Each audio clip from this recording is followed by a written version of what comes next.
Olá, pessoal! Estamos aqui em mais um podcast da CAASC, no UB da OAB Joinville. E hoje estamos aqui para conversar sobre um assunto muito importante, que é a campanha do Março Lilás, ou seja, a campanha da prevenção do colo de útero. E para isso, contamos com a presença do Dr. Armando Dias. Dr. Armando, seja muito bem-vindo e também cumprimento a todas aqui da mesa que estão participando comigo nesse podcast. Vou passar rapidamente aqui o breve currículo do Dr. Armando Dias. Ele é formado pela Universidade Federal de Pelotas, com residência em ginecologia obstetrícia na FEPAR, Faculdade Evangélica do Paraná. Possui certificações em videolaparoscopia e cursos de atualizações em videolaparoscopia ginecológica e endometriose. Atua em Joinville desde 1995, onde abriu seu primeiro consultório em 1998, em uma clínica multidisciplinar e, concomitantemente, atendia o serviço público, onde era concursado pela Prefeitura Municipal de Joinville. E 5 anos depois, foi para o seu consultório próprio, onde permaneceu por 17 anos, até que foi em busca de um espaço maior para que pudesse atender melhor seus pacientes. Neste período, foi também diretor da maternidade Darcy Vargas, coordenador do Serviço de Ginecologia e Obstetrícia do Hospital Materno Infantil, Dr. Géser Amarante Faria, e coordenador do Serviço de Saúde da Mulher do Hospital Dona Helena até maio de 2022. Neste exato momento, ele se dedica à sua clínica Dr. Armando Dias, atendendo uma vasta e extensa variedade de patologia em uma medicina integrativa que busca a qualidade de vida acima de tudo. Seja muito bem-vindo mais uma vez, doutor Armando. Muito obrigado, eu que agradeço a vocês a oportunidade de estar aqui divulgando o serviço ou cuidado das mulheres. Eu acho isso muito interessante, vocês precisam e merecem mulheres ser atendidas de forma dinâmica, diferenciada, né? Cada um com o seu problema, cada um com a sua idade, com as suas patologias. E nem sempre patologias, né? Eu gosto muito do que eu faço porque eu atendo mulheres e eu falo assim, nós estamos aqui num bate-papo resolvendo coisas que são relacionadas à idade de vocês. Então eu brinco, olha, podia estar um boneco aqui com uma gravação, porque 40 anos, 40 a mais, 50 a mais, eu sei da maioria da queixa de vocês, como até agora eu fiz uma brincadeira com uma colega de vocês, né? Então é um prazer estar aqui participando, conversando com vocês e com as outras colegas, né, que são daí as advogadas. Atendo bastante colegas de vocês e me sinto muito bem no que eu faço, gosto. E estava conversando também que cada vez mais a gente tem que estar aprendendo, mudando a nossa cabeça, o nosso conhecimento, para poder oferecer um atendimento cada vez melhor para vocês, né? E as mulheres hoje eu vejo que estão assim, com uma dificuldade muito grande. Elas estão em busca agora com a mídia de coisas diferentes, de assuntos relacionados à saúde da mulher, o bem-estar da mulher, né? Que eu acho que está tendo uma dificuldade em relação a isso. E com essas campanhas que tem, tipo o Março Lilás, a prevenção ativa, isso é realmente conscientizando mais as mulheres ou ainda não? Conscientiza sem dúvida nenhuma, mas eu acho pouco. Eu acho que vocês estão precisando de mais conhecimento. Eu falo para minha esposa, as mulheres hoje estão tão modernas como vocês, né? Trabalham, têm filhos, mas nós temos a internet hoje, mas está faltando um pouco mais de conhecimento em relação à própria saúde, aos próprios cuidados das mulheres. Vocês trabalham muito, vocês têm filhos, vocês, né, têm muitas atividades e esquecem um pouquinho, vocês são muito boas no que fazem, tanto da parte profissional como da parte do cuidado do homem, do marido, do namorado de vocês. Isso é uma coisa maravilhosa. Eu fico apavorado quando a minha mulher fica doente, porque ela cuida bem de mim e talvez eu não cuide tão bem dela desse jeito. Mas o doutor menciona assim, as mulheres, essa questão de conscientização, né? Elas, em decorrência das atividades do dia a dia, elas passaram a se cuidar um pouco menos, tem esse esquecimento. O doutor poderia dizer para nós um pouco sobre isso? Sem dúvida, né? Não são todas, mas as mulheres acabam às vezes esquecendo um pouco de si, né? Nós vamos conversar um pouquinho depois do HPV do preventivo, eu acho que isso foi uma coisa que foi colocada muito forte, principalmente na cidade de Joinville, onde deve se fazer o preventivo anualmente. Não é bem assim, mas por outro lado foi muito bom que a preocupação de ir lá fazer o preventivo para evitar um câncer de colo uterino é grande. Então ela chega, doutor, eu vim aqui para coletar meu preventivo. Eu falo, você não tem mais nada para dizer? Aí ela começa, às vezes, contar algumas outras coisas que eu já sei, né? Uma paciente com 40 a mais, uma paciente com ovário policístico, uma climatérica, uma paciente com sangramento disfuncional irregular, que acontece muito, e o tratamento tem que ter um manejo muito bom nisso para resolver o problema de fato, e não mascarar, como a gente, às vezes, nota que há medicamentos daqui e dali, mas o diagnóstico e o tratamento para resolver o problema ainda nós vamos melhorar. Certo. Eu lembro, assim, usando o meu exemplo, né, que quando falava em fazer o Papa Nicolau, já dava aquele medo, né? Começava a suar frio. Sim. Porque dói, porque é desconfortável, porque isso mudou um pouco hoje ou ainda causa, talvez, a forma de coletar, talvez... Eu acho que o profissional é muito importante nisso, né? A tranquilidade também com a mulher. E a mulher é uma coisa interessante.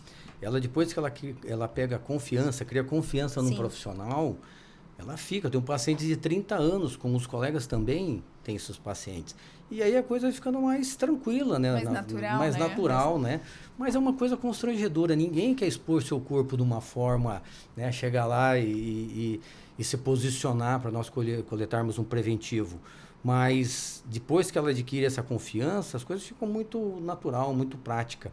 Mas a gente vê um certo nervosismo e preocupação que vocês têm, né, em relação a isso. Certo. Tem mais alguma pergunta do acho que questão ali da vacina, né? A importância da vacina do HPV. Isso, do HPV, doutor. O HPV é o único que traz o câncer, que ele porque muitas pessoas acham que o câncer do colo de útero se dá somente pelo HPV. É verdade ou é mito? Como é que funciona isso? O câncer de colo uterino, ele é 99% causado pelo HPV. Pelo HPV. Papilomavírus humano, né? Tá. Esse vírus, ele tem mais de 200 numerações, é por numerações. Então, 12 deles são os causadores de câncer de colo uterino. Os mais oncogênicos é o 16 e o 18. Então, o preventivo é uma das formas simples, barato e eficaz, coletar o tal do preventivo e mandando para o laboratório especializado, que nós vamos fazer um diagnóstico se essa mulher tem HPV. E se ela tem um HPV, nós vamos classificar ele e nós evoluímos nesse atendimento. Então, depois vai para a colposcopia, para um CAF, e vai evoluindo. A gente pode dizer o seguinte, uma mulher que faz seu preventivo, que se cuida, nesse sentido de prevenção, dificilmente ela vai morrer do câncer de colo uterino. Sabe? Sim. E hoje, para evitar essa contaminação, né, com o vírus, claro, tem toda a parte dos cuidados com a relação sexual, cada vez às vezes está iniciando mais precocemente entre as meninas. O que o senhor pode orientar sobre como se prevenir, se proteger do HPV? A primeira coisa que nós temos, eu falo, vacina para câncer é do HPV. Então, nós temos uma vacina, a G9, com 9 cepas diferentes para combater o vírus do HPV. Então, a principal coisa é fazer a vacina, principalmente antes da primeira relação sexual. O SUS, ele dá essa vacina até os 11 anos de idade, né, gratuitamente, mas hoje nós temos a G9, que é feito só em rede privada, que tem, então, 9 tipos de vírus para ajudar a combater o câncer de colo uterino. Uma pergunta que às vezes fazem, o preservativo combate o HPV? Não, ele não combate o HPV, porque tem outros tipos de secreção, no testículo, em outras partes da área genital, que acaba ocorrendo essa contaminação. Mas, sem dúvida, o preventivo deve ser usado. A gente tem que orientar por outros tipos de doença, né? E é só pelo contato sexual que se pega o HPV? Ou pode ser num banheiro mal higienizado? Tem aqueles... A gente sabe se é mito, verdade? Principalmente Ou é num por... banco de ônibus, né? No público. Não, aí já fica difícil, né? Mas principalmente é pelo contato sexual, né? Certo. Então também nós temos que falar contato sexual em tudo, né? Sexo oral, por exemplo, você pode pegar um HPV, você deve coletar, você deve ser chamado a atenção também por lesões na mucosa. Por exemplo, antigamente se chamava de crista de galo, né? Quando saía aquelas verrugas genitais. Todo mundo acho que já ouviu falar sobre isso. Sim. Então esse é o número 11, é o mais simples dele. Chama a atenção que essa moça adquiriu HPV. Então nós temos que tratar e avaliar e cuidar melhor dessa paciente para ver se atrás desse número 11, que é o mais simples, não tem o número 16, 18 ou qualquer outro numeração do vírus do HPV. E eu já ouvi falar que o HPV acaba o corpo propriamente expulsando, né? Quando é no estágio inicial. Essa fala é uma verdade? Sim, o interessante é o seguinte, teve uma relação com uma pessoa que tem um HPV ou vírus, seja lá qualquer numeração, essa homem ou mulher, ela vai adquirir esse vírus, né? E esse vírus pode ficar incubado, ele pode ficar latente durante meses, anos, ou nunca aparecer. E dependendo da imunidade dessa pessoa, ele pode não surgir, nunca na vida dela. Mas isso entra fatores de tabagismo, promiscuidade, higiene, né? Então são vários fatores que podem, o estresse, né? O alcoolismo, pode levar então à facilidade de esse vírus aparecer. Então eu tenho pacientes, por exemplo, que coletam preventivo há 25 anos comigo, agora que foi aparecer o HPV. Tá? Então teve uma relação com um parceiro, e esse parceiro tem o HPV, vai transmitir. Agora, se vai se manifestar ou não, né? Depende então, do organismo de cada pessoa. Mas uma coisa interessante também, chamar atenção, por exemplo, a pessoa teve um relacionamento, ficou 10 anos sem ter um outro parceiro, e de repente aparece um HPV. Sim. Isso acontece muito comum, porque ela adquiriu daquele primeiro relacionamento, ficou 10 anos, às vezes ela casou outra vez, tem um outro relacionamento, e a pergunta é, poxa, será que você está me traindo? Será que está saindo com outro? Não, é um HPV anterior, há 10 anos ou muito mais. Conhecimento é importante. Nesse bloco sobre o HPV, o senhor falou ali das vacinas que já estão disponíveis, né? O SUS, ele dá a vacina até que idade? 11 anos, o senhor falou. 11 anos. A partir de que idade pode tomar a vacina? É só meninas ou os meninos também? Os meninos também. Os meninos também. A gente, quando fala de HPV, nós estamos falando de os dois sexos, tá. Né? O homem também adquire o HPV e aí tem que ser tratado. Ele também vai ter problemas de câncer de pênis. Tá? Então tem que ser tratado. Então a vacina é tanto para o público masculino quanto para o feminino. Quanto para o feminino. E aí no SUS é até os 11 anos. Até os 11 anos. A partir de que idade? Então, essa idade, se eu não me engano, é até os 6 anos, mais ou menos, eles fazem a vacina. São 3 doses. 3 doses. E depois dos 11 anos, daí é de forma particular. Particular. E tem uma idade limite, por exemplo, eu com 53, tomo a vacina ou não preciso tomar? Toma. É isso que eu estou falando. Você pode ter adquirido um HPV, né? Um tipo de HPV, uma numeração, mas não adquiriu as outras. Okay. E você entra num outro relacionamento que você vai estar protegida, né, por ter tomado a vacina e essa pessoa às vezes ter um HPV de numeração diferente. 3 doses também? 3 doses. 30, 60 e 90 dias. Okay. Não, em 6 meses, desculpa. 6 meses. Esse período de 3 vacinas mudou ou sempre foi assim? Sempre foi assim. Engraçado, porque na minha época eu só tive uma vacina, na própria escola que eu estudava. Não, são 3 doses da vacina. Tanto a do SUS como da rede privada. Interessante. Tem mais uma pergunta, Ana? Acho que sobre esse tema, né? Acho que a gente já... O grande segredo é estar visitando o ginecologista, ele vai orientar a fazer o preventivo. É uma oportunidade que eu vou aproveitar aqui, então, comentar. O preventivo, você começa a fazer ele geralmente de 3 a 5 anos depois da primeira relação sexual, certo? Então, muita gente não sabe disso. Depois que você coletou uns 3, 4 preventivos, está tudo normal, você pode ficar até 3 anos sem coletar preventivo.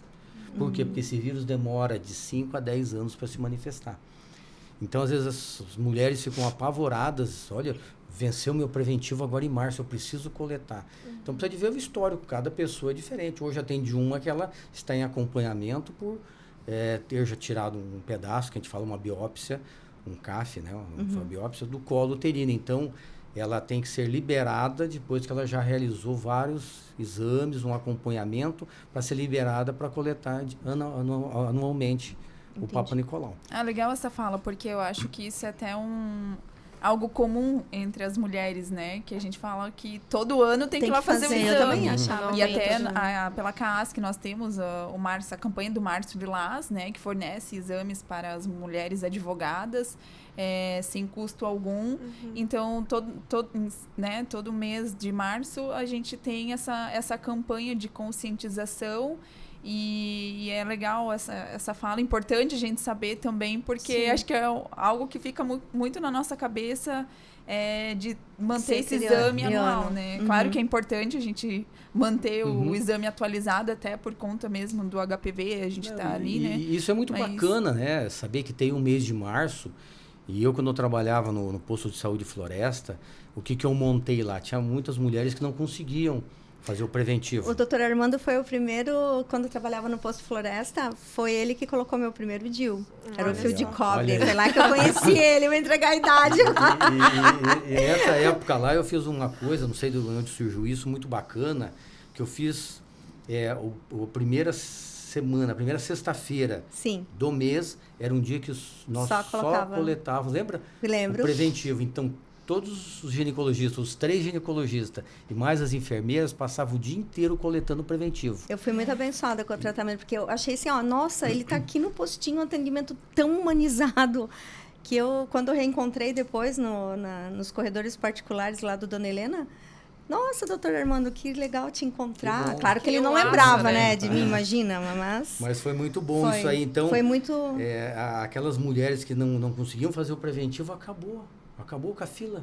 Sim. Porque primeira sexta-feira de cada mês só coletavam os preventivos. Então, acabou a fila. Foi um sucesso tão grande que fizeram... Na época, teve aí um encontro nacional do SUS. Eu fui lá comentar sobre esse efeito, né, positivo em relação à coleta do preventivo. E é algo tão simples, né? Tão simples, exatamente. Tão simples. E além do preventivo, quais outros exames né, que o doutor ali indicaria, transvaginal, outros exames ali que são indispensáveis?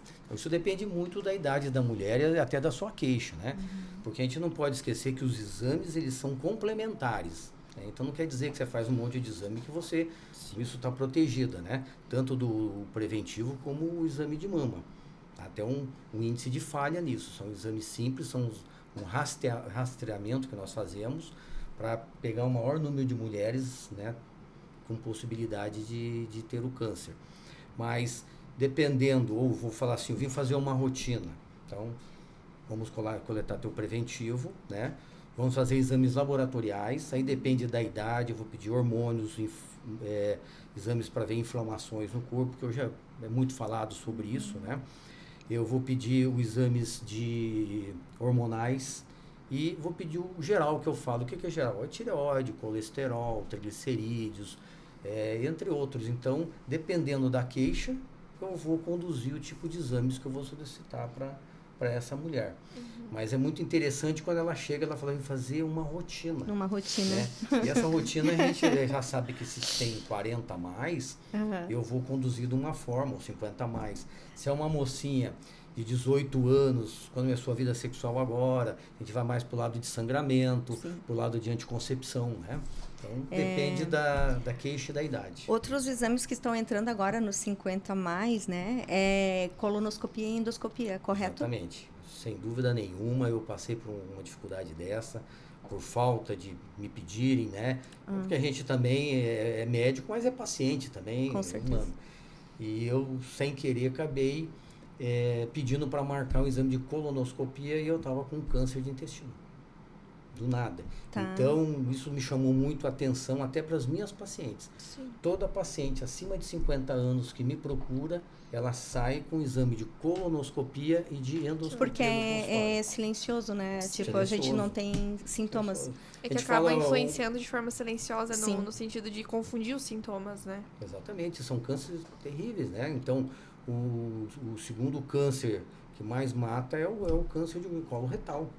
Porque a alimentação nossa, nos estados mais desenvolvidos, a nossa alimentação e nosso estresse é muito grande. Tem o Então, ônus e o isso- bônus, né? Exatamente. Já no norte e no nordeste, a incidência é de câncer de colo de útero. Não é câncer de mama e nem câncer de colo retal. Ou porque seja, a alimentação e o meio de vida deles são check-up diferentes. fundamental, né? Dos exames, dependendo da idade, é isso, né? Sem dúvida nenhuma. Tá ok. Acho que aproveitando ali que foi falado do sangramento, também dá para trazer a pergunta de que o sangramento fora do período menstrual, desculpa, ou após a relação sexual é sempre sinal de algo grave? Não, nem sempre é grave. Por exemplo, depende se a mulher está com DIU, se a mulher usa um anticoncepcional via oral, a gente fala que ela tem um sangramento geralmente no meio do ciclo, né? Então, toda mulher que tem útero, que usa um hormônio, ela tem uma possibilidade de ocorrer um sangramento, tá? Maior ou menor. E depende, então, desses fatores, do que ela está usando, nós vamos fazer a investigação. Uma mulher que entrou na menopausa, que faz reposição hormonal, a gente fica um pouco mais tranquilo, tem que investigar um pouco mais tranquilo, porque pode ser por causa do hormônio. Chegou uma mulher menopausada há 10, 20 anos que ocorreu um sangramento, já nos atenta pelo seguinte, um câncer de endométrio, onde é formada a menstruação. E Interessante. acho que sempre nós devemos pedir um ultrassom para avaliar. É um exame fácil hoje na nossa cidade, na nossa região, para a gente poder avaliar os ovários, né? E avaliar o endométrio, o tamanho desse útero. Você não pede, de repente a mulher está com uma adenomiose, não sei se a gente vai tocar nesse assunto ou não, Sim, com um útero enorme, sangrando, e troca de comprimido, e faz isso e faz aquilo, e se você vai ver, ela está com adenomiose, o útero Eu acho que até o senhor aumentado. pode falar sobre, que depois a gente vai falar sobre a reposição hormonal, eu acho que dá para entrar aqui nesse alerta do sangramento que a Amanda Sim. trouxe, sobre a endometriose e a adenomiose. Então, a adenomiose e a endometriose, elas vêm do mesmo local, ou seja, dentro do endométrio, que é a camada de dentro do útero, onde forma a menstruação. Certo. Então, um hormônio faz formar a menstruação, o outro faz descer a menstruação. A não ser que ela esteja com um DIU hormonal, né, ou tomando um comprimido de uso contínuo, uma injeção trimestral. E esse endométrio é como se fosse uma mão, né? Então, tem a camada externa, onde é o músculo, e a camada interna, onde fica a sementinha, onde é formada a menstruação. Isso que ocorre o sangramento. Então, quando esse sangue ele retorna para dentro do abdômen, a mulher vai ter cólicas, e essas cólicas nos chamam a atenção para endometriose, que vem da palavra endométrio, né, que é uma doença cada vez mais comum. O diagnóstico é feito clínico, depois a gente pede geralmente um mapeamento para endometriose, que tem que ser para um especialista para fazer, não é qualquer ultrassonografista que faz, e depois o padrão, vamos dizer, o ouro seria fazer uma videolaparoscopia, onde esse pedacinho, essa biópsia, vai para patologia para dizer que essa mulher tem endometriose. Certo. E a adenomiose é quando esse sangue começa a penetrar nessa musculatura. Então pensa ali naquela parte amarelinha do mamão, começa a entrar sangue todo mês, e ele vai estragando essa musculatura. É como se entrasse água nessa sala todo mês, entra, para. E esse útero vai perdendo a sua capacidade muscular, e ele vai aumentando. Então, o útero, às vezes, de uma moça que é para estar 70, 100 centímetros, ele já chega, às vezes, a 700. Às vezes ela vai notar, fala, nossa, como eu estou engordando, como está mudando o meu abdômen. Você vai examinar ela ou pedir um ultrassom, ela está com um útero enorme por causa da adenomiose. Qual é o tamanho normal de um útero saudável? Depende do número de filhos, de gestação, né? Mas, e aí depende da idade da mulher. Tipo uma jovem de 20 anos. 70 centímetros. E daí 80. se tem o caso da adenomiose. Esse nome enrola. Eu falei tanto nome difícil, mas... É complicado mesmo. A adenomiose ele vai aumentando, então o Adenomiose. útero passa para 150, 180, 300 e assim vai. Eu já operei útero de 750 de volume. Nossa, De uma que jovem. interessante. De uma jovem que está passando. Geralmente não são tão jovens assim. É? São mulheres em torno dos 45 anos ou 40 a mais, que já tiveram filhos, né? Pode confundir até Ou com não. uma gestação, Sim, então, né? muitas confundem com gestação ou achando que elas estão engordando. Certo. Antes da gente começar ali o podcast, a gente estava falando sobre essa questão, né? O doutor comentou sobre que a mulher não teria que menstruar, né? Então, ela colocar um DIU, até a gente estava aqui nesse debate sobre emendar a cartela de anticoncepcional, porque o sangramento da menstruação, ele pode influenciar na endometriose também, né? Mas uma pessoa que tem, por exemplo, assim, não toma remédio, que tem um sangramento ali mensal, que isso teria alguma influência ou a pessoa tem que evitar isso?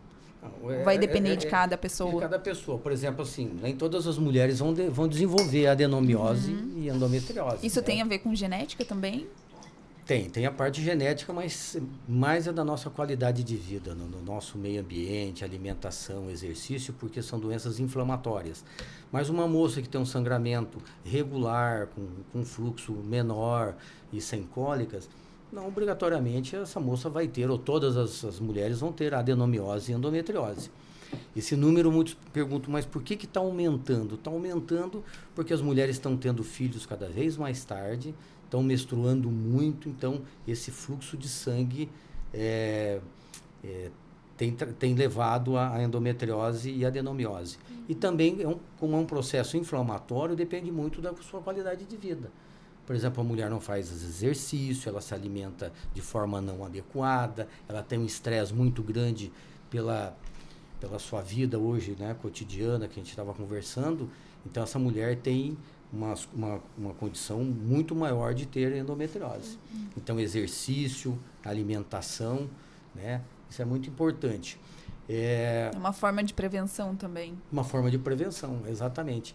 Então, eu falo às vezes para as pacientes, olha, aquele livro meu ali que tem 40 anos, dizia que a mulher até 7 dias menstruando não tinha problema nenhum, estava tudo certo.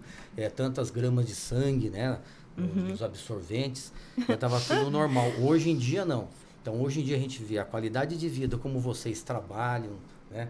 Então, sempre Na correria. Na correria. Como é que vai estar menstruando numa reunião, como nós aqui, já pensou uma cólica em você? Outro dia atendi uma pastora que ela estava no altar, né? E sangrou. Teve um sangramento. E escorreu pela perna, só de que ela estava de saia comprida e de bota. Então, olha a situação. Isso né? acontece muito frequente com as mulheres em torno dos 45 anos, onde há uma mudança hormonal muito grande, como acontece numa mocinha de 15 anos, como eu atendi essa semana, ontem. Emendando o assunto hormonal, então, vamos entrar no famoso assunto da reposição hormonal. Ana, toca aí, Ana, as perguntas aí.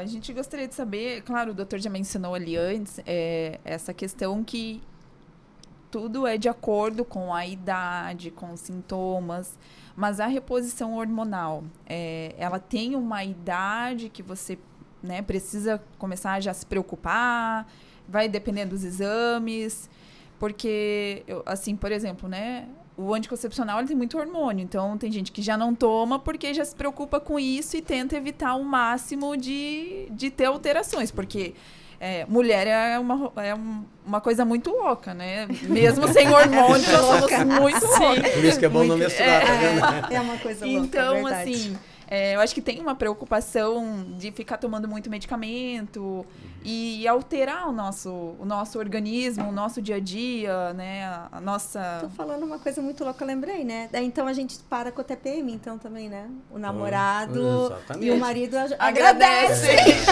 Tem vários fatores positivos, né? Tem a TPM que ajuda muito, tem nas doenças endometriose e adenomiose, tem a qualidade de vida da mulher, né? De não menstruar. E quando você falou em comprimido, eu não gosto do comprimido. Porque o comprimido, ele retém um hormônio bom, né, que seria a testosterona. Por isso que muitas mulheres chegam, doutor, isso aí está estragando o meu corpo, meu libido está ruim, o que está acontecendo? É o fator hormônio comprimido. Então, nós temos o implante, né, embaixo da pele, não sei se a gente fala nome ou não, e nós temos o DIU hormonal que nós podemos colocar para evitar essa passagem de hormônio, principalmente o DIU, que o DIU hoje ele pode ficar 8 anos com a mulher, olha que tranquilidade. Nossa, maravilhoso. 8 anos ficando sem menstruar, pode ter um sangramento ou outro, mas mudando completamente a qualidade de vida. E aí entra essa questão, não prejudicando o seu corpo, né, com às vezes dores de cabeça, com enjoo, tomando esse comprimido todo dia. Uma paciente chegou esses dias para mim e falou, doutor, comprei 3 cartelas de hormônio. Eu falei, nossa, estava em promoção?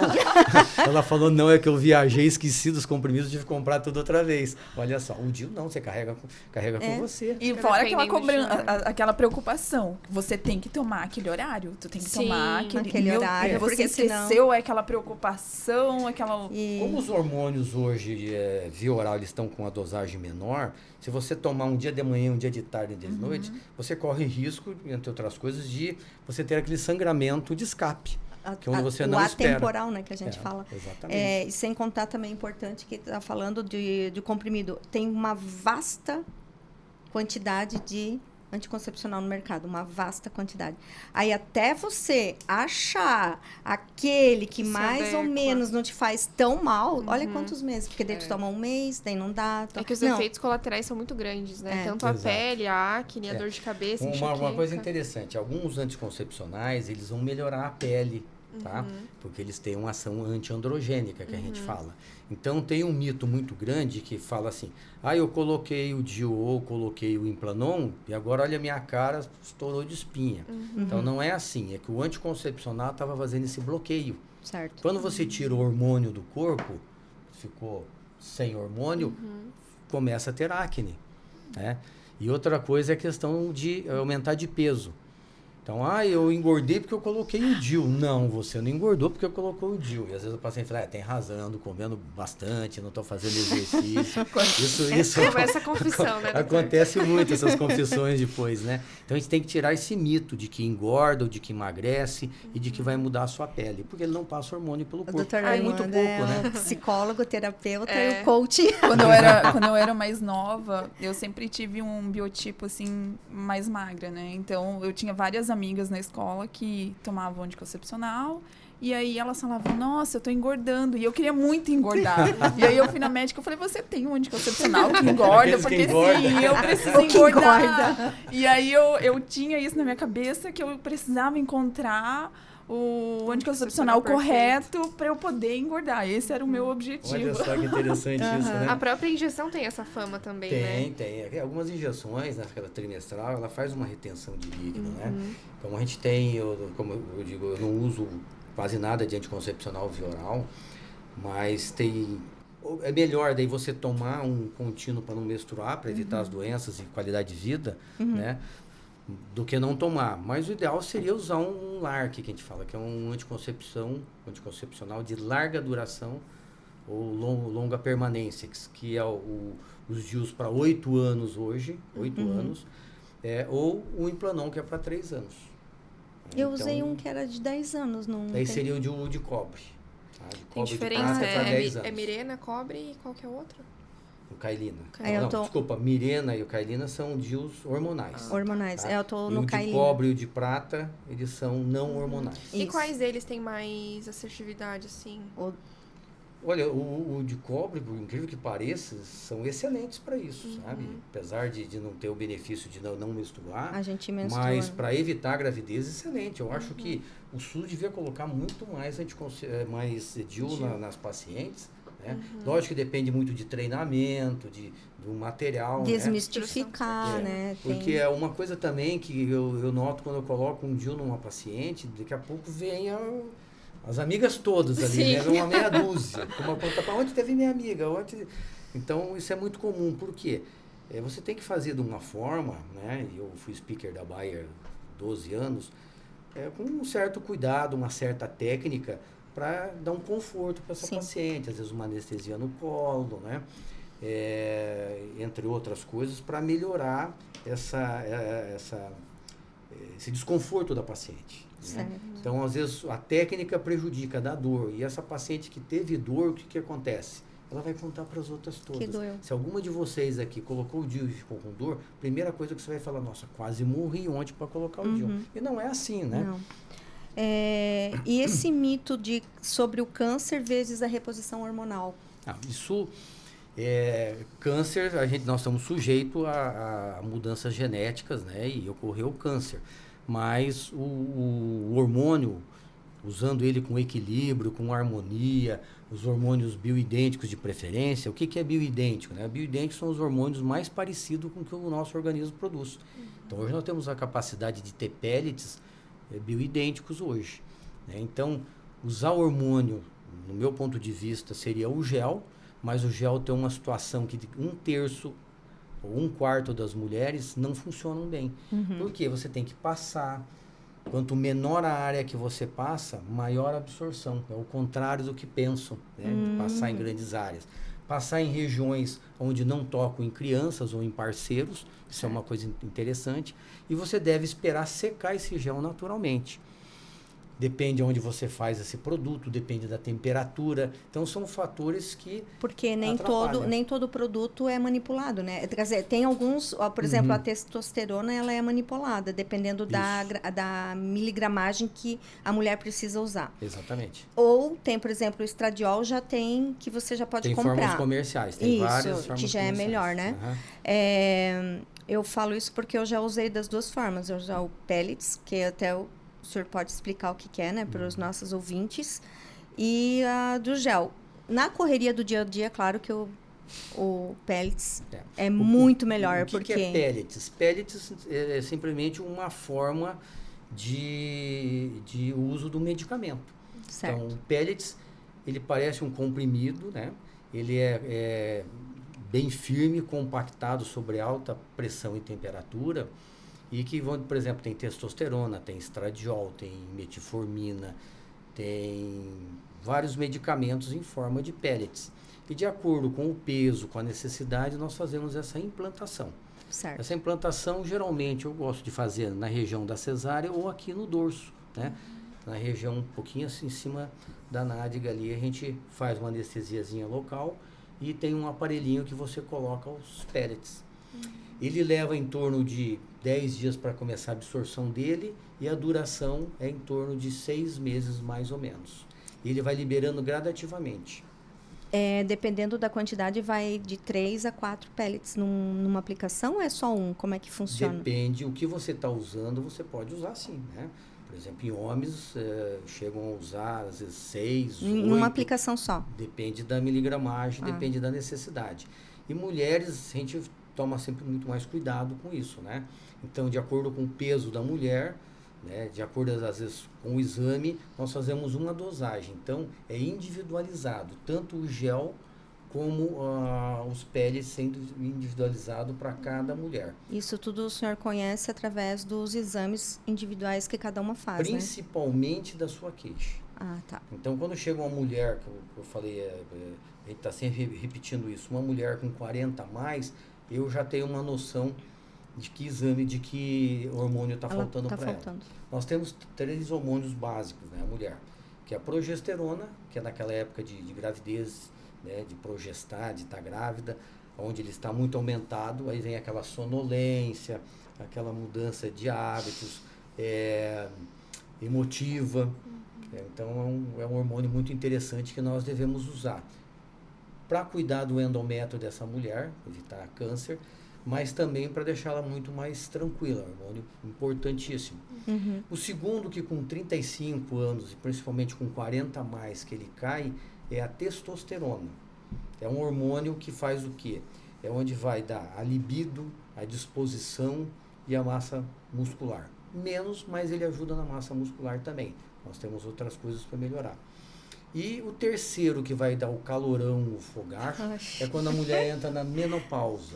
E essa menopausa depende muito da idade de cada uma. Tem mulher com menopausa menopausa precoce e outras com menopausa Gente, tardia. é a pior. Vocês 47 não têm anos, 52 anos, Vocês não depende da têm mulher. ainda. Gente, isso é horrível.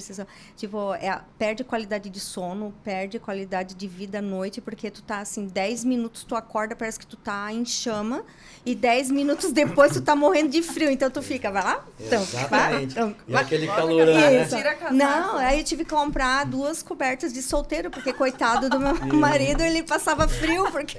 É a maior reclamação Dos maridos, né? Poxa vida, eu tô aqui que não aguento de frio e você com ar-condicionado. E as pessoas têm um certo preconceito até, né, com esses Isso, sintomas, porque as é pessoas não horrível. entendem Não. como que é passar por isso. E assim, eu digo, que a gente começou a conversa aqui, né? As mulheres não precisam passar por isso. Não É precisam. verdade. Hoje existem tratamentos que nós podemos usar com certa tranquilidade, mas com cuidado, com equilíbrio, com harmonia, para a mulher não passar por ressecamento vaginal, ressecamento de pele, perca de massa óssea, né? Que isso é uma coisa importantíssima.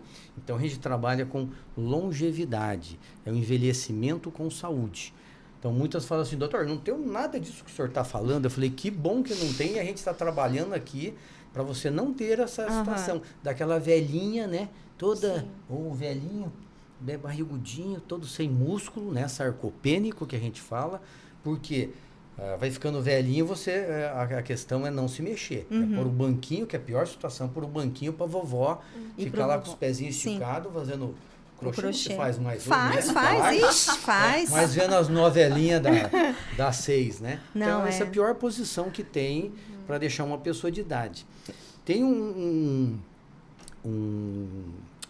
como é que diz? Um comentário na Netflix, um documentário. Um documentário sobre o ponto azul, linha azul, né? Sim. Linha azul.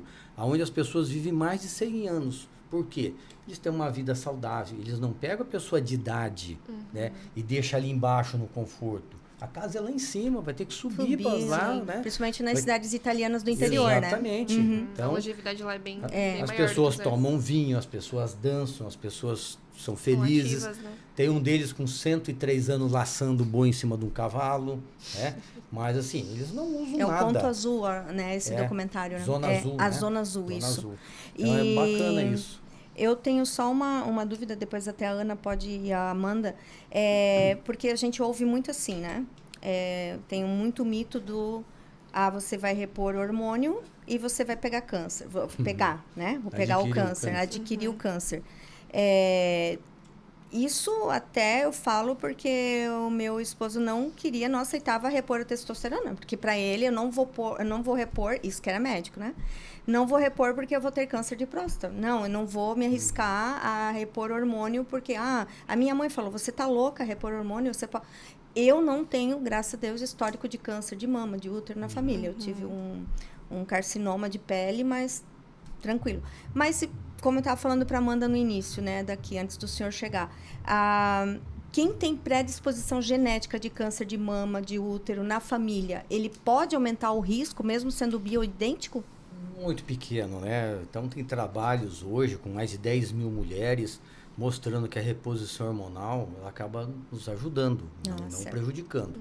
Então tem um amigo meu que diz que nós nascemos com hormônios, podemos morrer sem. Hormônios trabalham a favor da vida e não contra a vida.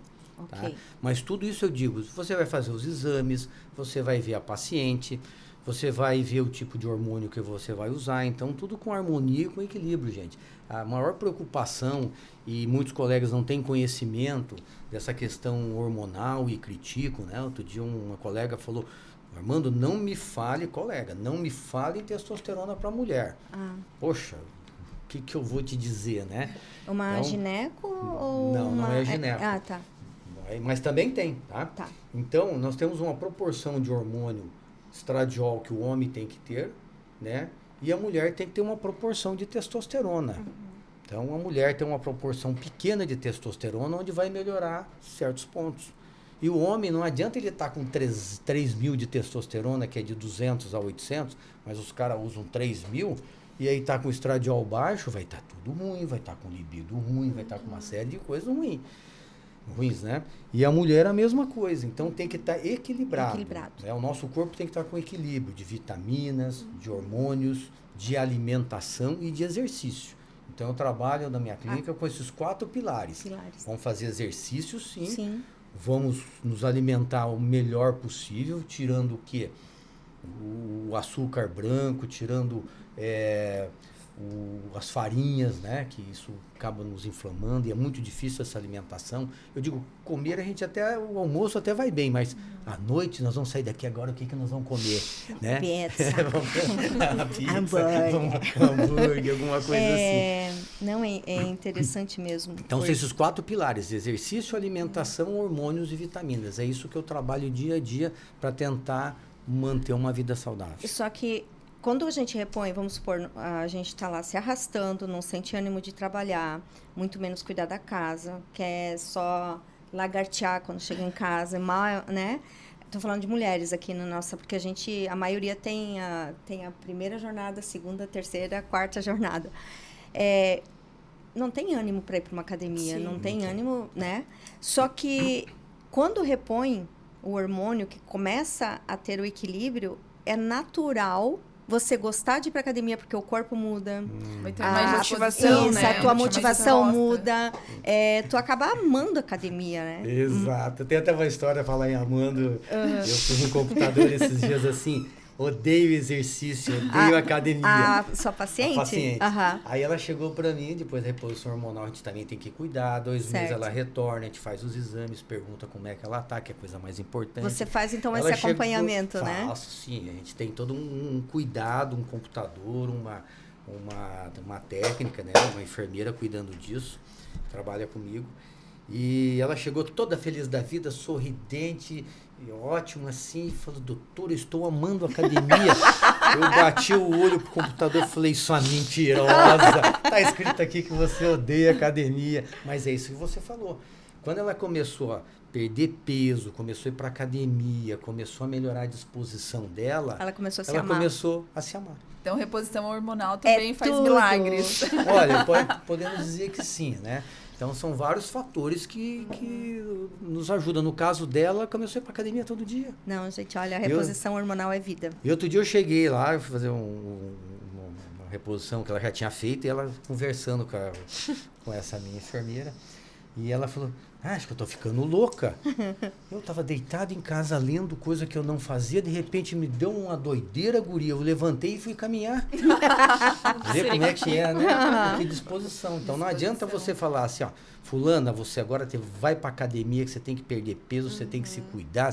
Ela não vai. Não vai. Então você precisa de ter alguém para te estimular, às vezes um personal, você precisa de ter algum próprio psicólogo, né? Um acompanhamento de saúde são mental várias mesmo. coisas. Às vezes você vê uma mulher com aquele aspecto de cansada, parece que está deprimida, ela está com isso. Ela está com baixo hormônio, baixo das vitaminas, né?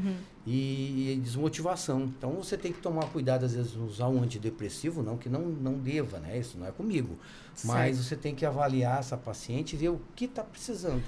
Até porque é interessante, dependendo do período do período da vida que a gente está atravessando, se você não tem um equilíbrio, olha, é complicado, tá? Exatamente. Não consegue atravessar o deserto. Eu digo assim, que a gente sempre, de vez em quando, tem um deserto para atravessar, né?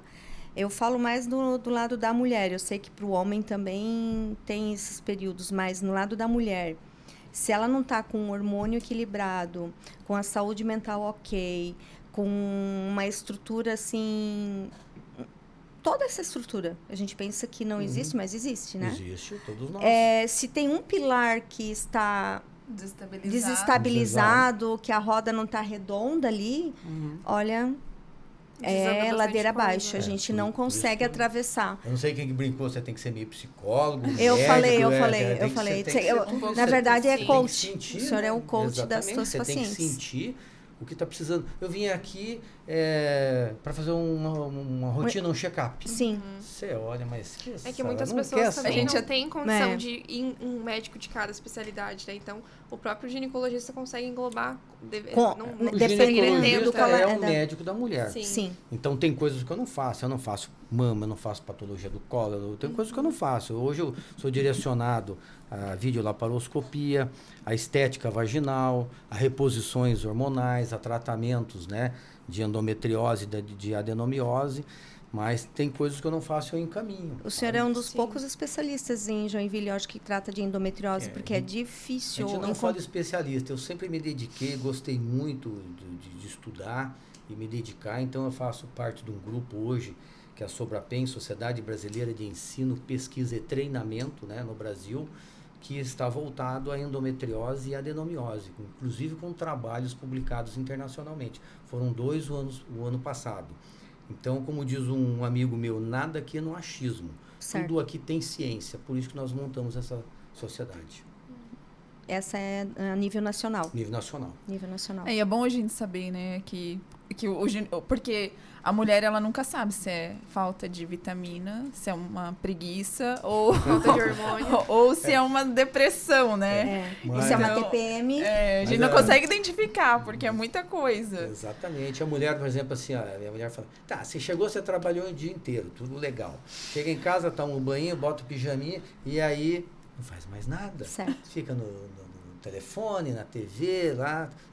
Nós chegamos em casa depois de toda a jornada, temos que cuidar dos filhos, cuidar da casa, e o marido ainda fala, mulher, o que nós vamos comer E hoje ainda, hoje, né?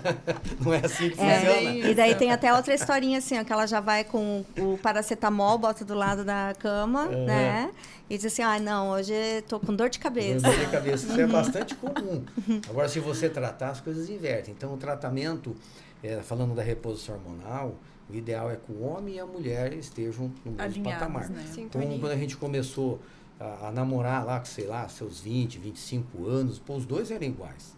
Aí os dois têm que permanecer igual, com a mesma saúde, mesma disposição em tudo.